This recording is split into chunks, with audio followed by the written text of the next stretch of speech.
Hi guys, welcome to today's video. Today we are going to be talking about formal and informal phrases.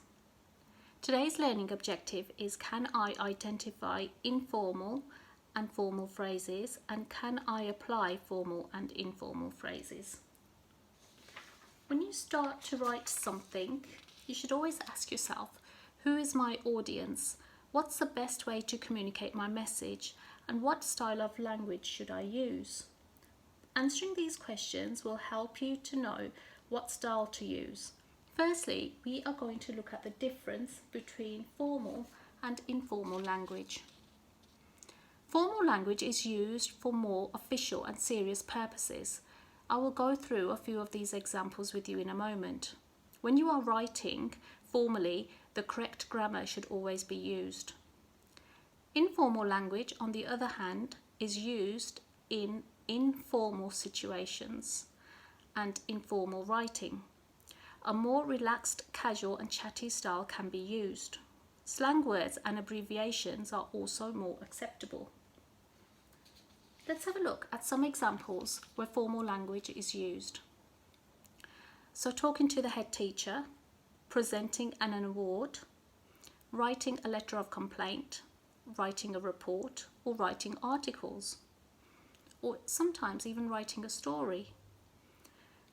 Informal language, on the other hand, can be used when you are talking to your friends, talking on the phone, writing an email to a cousin, sending a text to a friend, or writing a personal diary, because it sounds a lot more friendlier. Now, let's look at this letter and decide whether this is formal or informal. So this person has written this letter to apply for a job. So dear, she starts off with dear, and there's no name there. I need a job. Right now I study biology at uni. I'm just finding out if you need anyone. I've been working part-time in a nursing home, and recently they promoted me to care assistant. I'm patient, I work hard, and I'm friendly. Get in touch.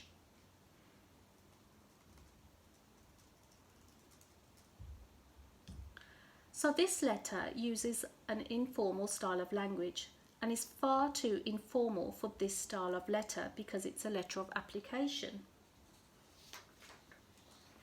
We are going to look at 4 features from this letter, and we are going to change it to make it sound more formal. We are going to look at the choice of vocabulary. We're going to look at abbreviations, passive language, and finally look at the sentences. So let's have a look at the choice of vocabulary first. Job has been changed to position. So rather than saying I need a job, we've changed it to I am writing to apply for the position of nurse. Okay, right now has been changed to currently. Get in touch has been replaced with I look forward to hearing from you. So in the informal email, you could see that a very chatty language has been used, and it has been changed to a more formal tone by using more formal phrases. Let's have a look at shortened words. Now, in an informal email or letter, more abbreviations are quite common.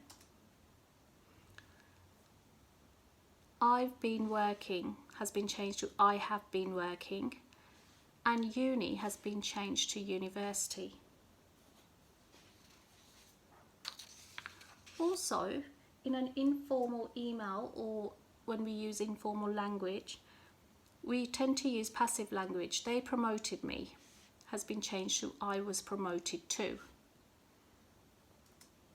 Finally, let's have a look at some sentences. So we have I work hard and I'm friendly has been replaced with I am hardworking and work well within a team. So here the sentences are longer and more complex, whereas in an informal email or letter, the sentences are a lot more shorter.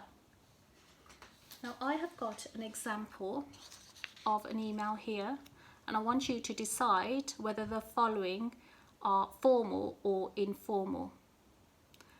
So let's have a look at the first one.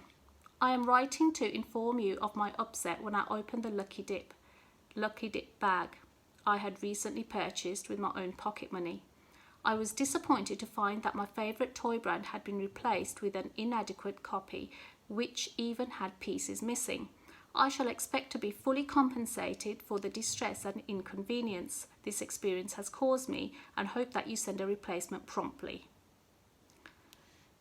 Yours sincerely, Miss F. James.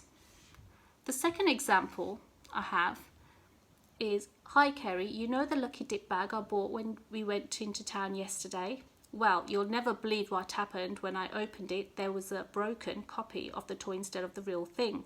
I was so shocked and annoyed that I've emailed the company to tell them what I think.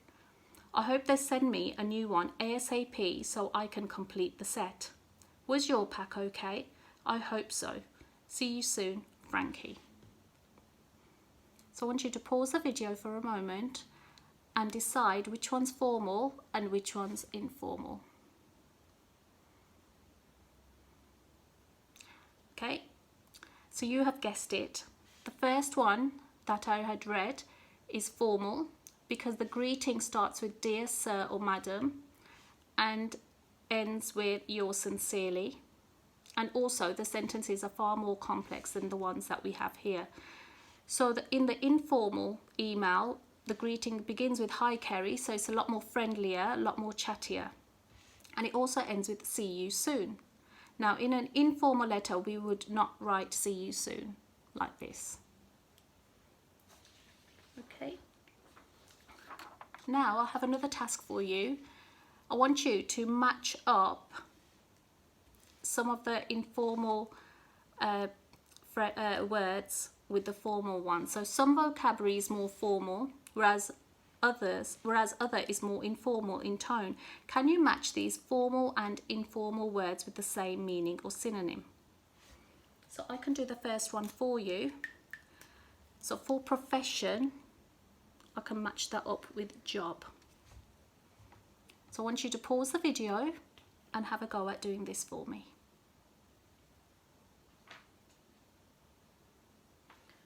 Okay, so I've got the answers here for you. So profession is matched up with job.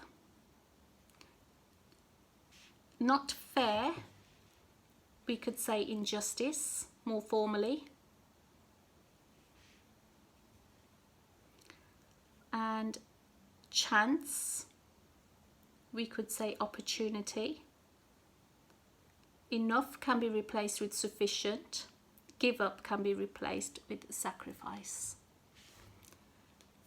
So can you see how you could use, rather than using informal words in an informal letter, you could find some synonyms in a thesaurus and use those in your sentences instead.